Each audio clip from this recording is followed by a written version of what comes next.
Hello and welcome to ILTV's Evening Update. I'm Aaron Porras here with the latest news from Israel.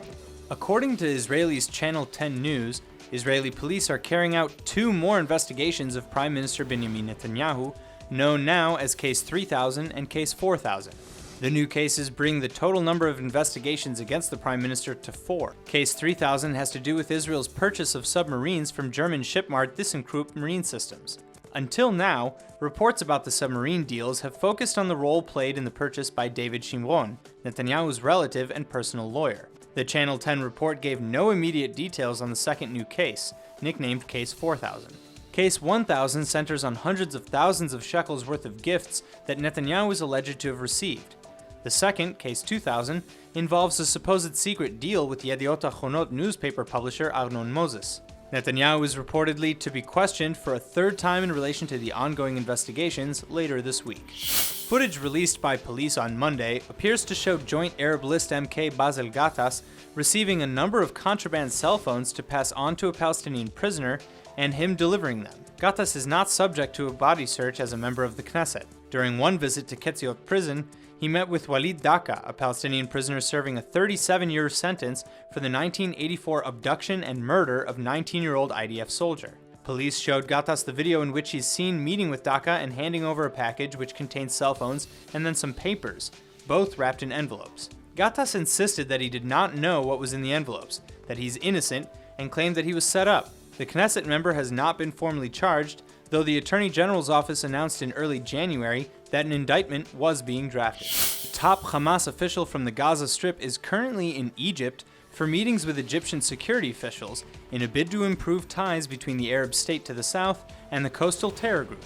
It is the highest level visit by a member of the terrorist organization since Egypt's army overthrew Islamist President Mohamed Morsi in 2013, a leader of the Muslim Brotherhood.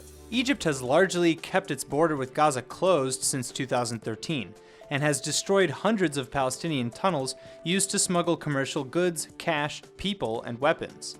Egypt also established a 10-kilometer buffer zone along its border with Gaza. Ismail Haniyeh is currently based in Doha, the capital of Qatar, after he left Gaza last September. He's been meeting in Doha with Hamas leader Khalid Mashal and is considered to be the frontrunner to replace Mashal if he steps down in the spring. A new study has found that just over a quarter of Israeli soldiers smoke when they are drafted, but by the time they're discharged, the proportion in the same group rises to well over a third, a 42% increase over the course of service. That number is twice as high as the overall national rate and dramatically higher than among American soldiers, according to the study published yesterday in the Journal of Nicotine and Tobacco Research. Researchers at Tel Aviv University, the Hebrew University of Jerusalem, and the University of Haifa conducted the study between 1987 and 2011, together with the IDF's Medical Corps, with data coming from nearly 30,000 soldiers. In the U.S. military in 2011, about 24% of U.S. soldiers smoked, compared with the adult population in which 15% of adults smoked. By comparison, about 20% of Israeli adults smoke.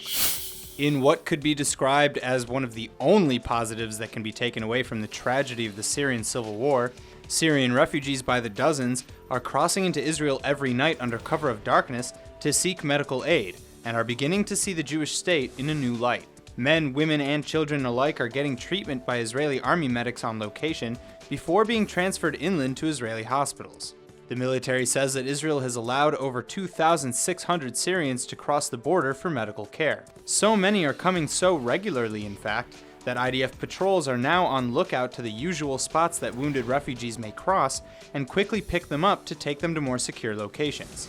The Syrian civil war has been raging on for the better half of a decade now and has claimed the lives of well over 400,000 Syrian citizens. Being treated in Israel, a country that Syria is technically still at war with, has changed many hearts and minds. Speaking under condition of anonymity, one wounded man said, quote, "In the past, we used to know Israel as our enemy.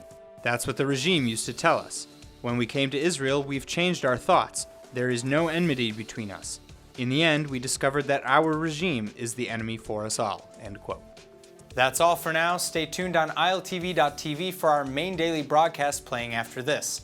I'm Aaron Porras, and see you next time with our morning briefing from Israel at 8 a.m. Eastern Time.